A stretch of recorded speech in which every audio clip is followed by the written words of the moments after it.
Madam Mayor and Administration, I have 3 questions. First question, what latitude do teachers have to explore the political, social, and historic context of the situation in the classroom?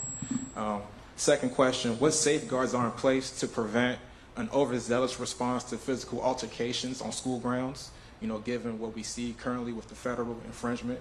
And finally, we're going to take it to Ward 4.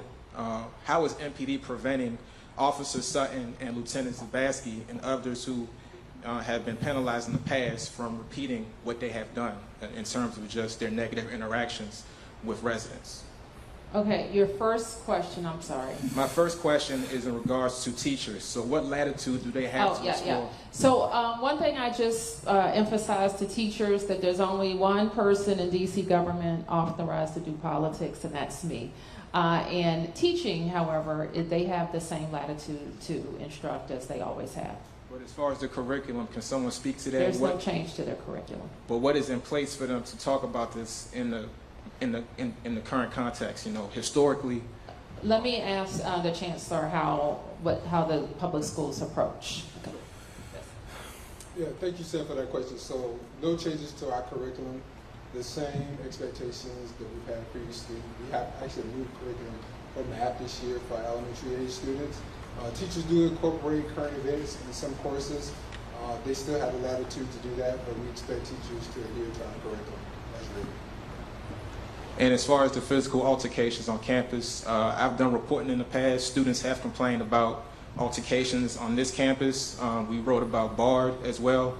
What guarantee, or I guess what safeguards are in place to prevent an overzealous response from local forces as well as federal in response to students fighting on campus? Yeah, so our staff is trained to intervene if there are any altercations on campus. We don't expect that.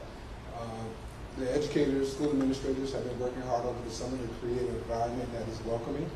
And we equip students with tools to deal with issues as they come up. We've had a big emphasis on, for example, restorative justice strategies that have been proven to be effective. And if you look at violent acts against students in schools, and DCPS specifically, we've seen a decline in those events that are happening on our campuses. So we anticipate the response from administrators will be the same, and they'll be prepared for day one on Monday.